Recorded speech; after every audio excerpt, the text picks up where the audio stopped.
My name is Caroline Foster. I'm 29, and I've served in the U.S. Army for almost a decade. Most people assume I joined to follow my sister's footsteps. Truth is, I joined to escape her shadow. Emma Foster, the family hero, the model soldier. At every family gathering, it was always, Emma did this. Emma got that medal. I stopped correcting them a long time ago. Emma is 2 years older than me, and she's always had that natural charisma, the kind that makes people follow without question. Growing up, she won every trophy, nailed every exam, and charmed every adult. I, on the other hand, became a quiet overachiever. I worked harder, studied longer, but no one really noticed. Except maybe my father before he passed. He saw me once. We both enlisted, but we took different paths. Emma went straight into active duty and climbed the visible ladder, public ceremonies, missions overseas, speeches. I chose a more strategic route: intelligence, logistics, long-term planning. Less glamour, more grind. My superiors saw me differently. They trusted me with things that didn't make headlines, but changed operations. That's how I got here. A month ago, I received an official reassignment. I was promoted to lieutenant colonel and given command of a regional base in Virginia.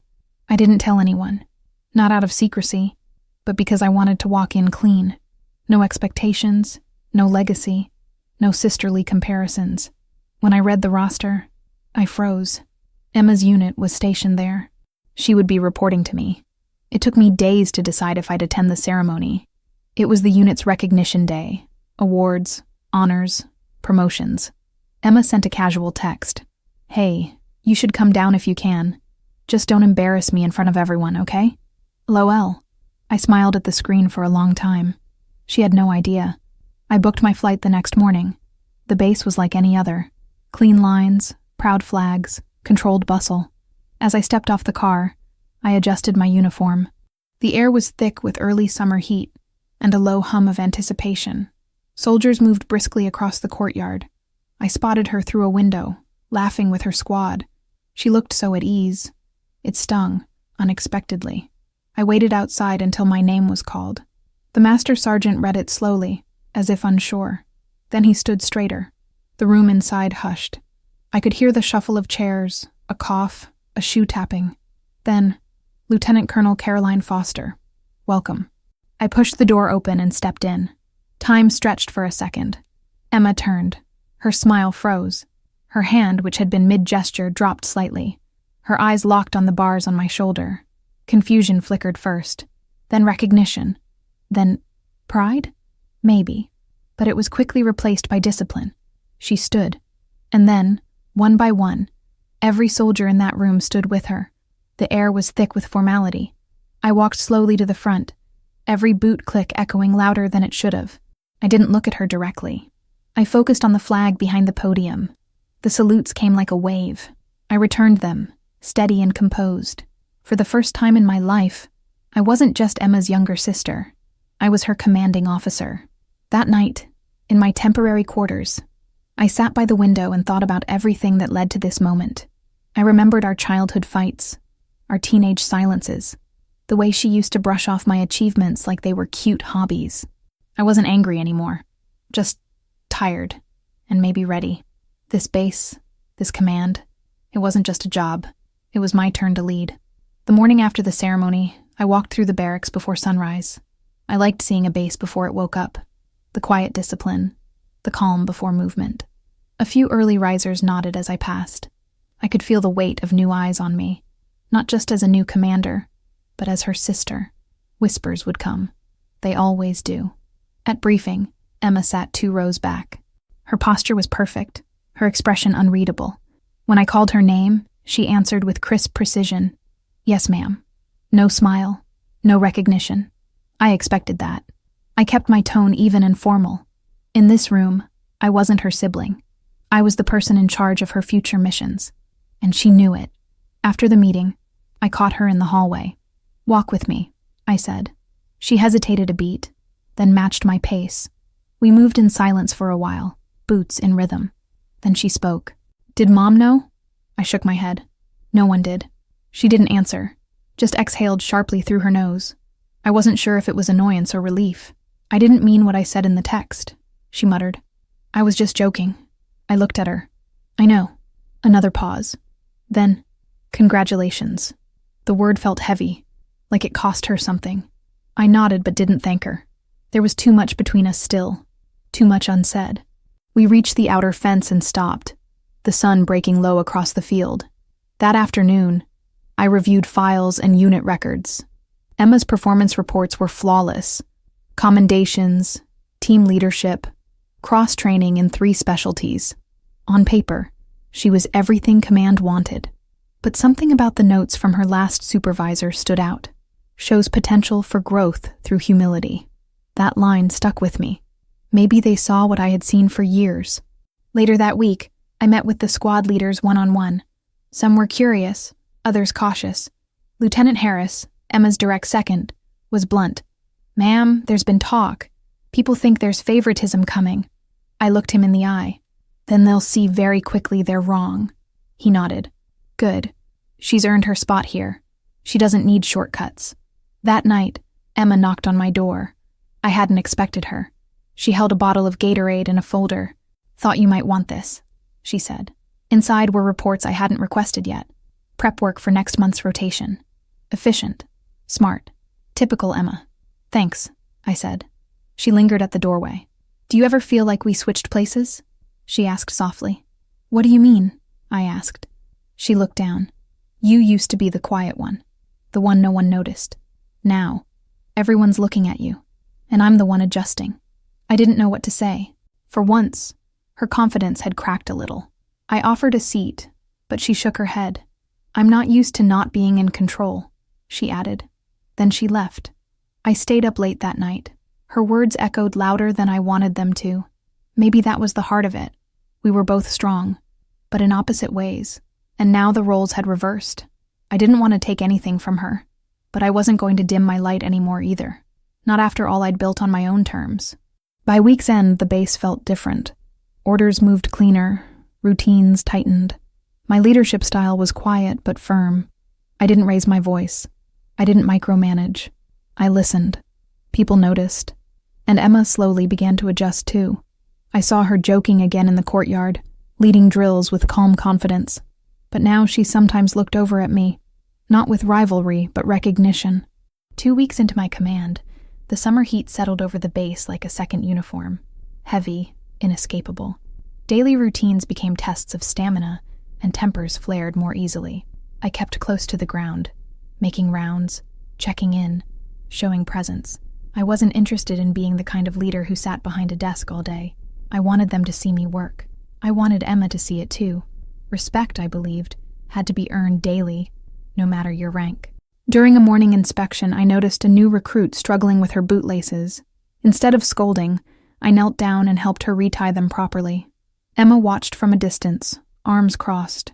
Later, she cornered me near the mess hall. You're going to confuse them, she said. You're their commander, not their mom. I smiled. And what do you think a good commander does? She didn't answer, just walked away, but slower than usual. Word spread about the way I handled things. Quiet corrections, public praise when earned, private discipline when needed. A few veterans tested my limits early on, pushing protocol, waiting to see if I'd flinch. I didn't. I enforced the rules with calm authority. No yelling, no threats, just consequences, clearly outlined and consistently applied. That's when I noticed something shift. They started greeting me with respect. Not fear, not obligation, but choice. Emma began volunteering for tougher assignments. Night shifts, longer drills, leading physical training at dawn. It wasn't performative. I knew her well enough to see that. She was recalibrating, trying to redefine herself under my leadership. I let her, gave her space, but I also watched, closely. Her team responded well, but I could see the pressure building behind her eyes. She was used to being the star. Now she was trying to be part of the system. One night, after a particularly grueling rotation, she stayed behind to help clean the training area. Everyone else had gone. I stayed too, in the shadows. Watched her sweep the mats, wipe down the equipment, silence thick around her. Then she spoke without turning around. You're not here to make a point, are you? I stepped forward. No, just checking the space. She nodded. Feels different here now, Like everything matters more. I knew what she meant. We stood in silence for a while, side by side, not as sisters, but as soldiers. Then she said, "I think I used to need everyone's approval to feel valuable." Her voice cracked slightly. "But lately, I don't know. I'm starting to want something else." I looked at her. "Like what?" She shrugged. "Balance. Purpose. Something beyond medals." It was the most honest thing I'd heard from her in years. That weekend, we held a training simulation in rough terrain, 30 miles off base. I assigned Emma as lead on her squad. It was risky, the terrain was tough, and the schedule was tight. But she'd earned the chance. She briefed her team with precision, moved with confidence, and improvised smartly when obstacles came up. I observed from command post, silent pride welling in my chest.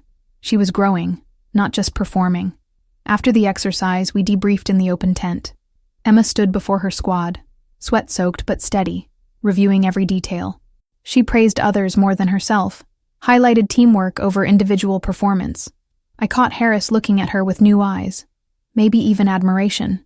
When the debrief ended, she didn't look toward me for validation. She just nodded to her team and walked out. That meant more than any salute. That night, we sat on the back steps of the barracks, both sipping from lukewarm mugs. "You're different now," she said. "So are you," I replied. She tilted her head. "Do you miss the way it used to be?" I thought for a moment.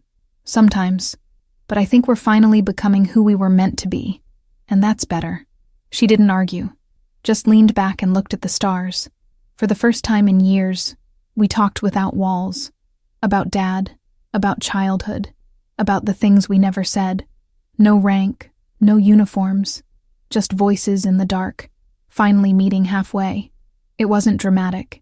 There were no tears, just a quiet, mutual understanding growing between us.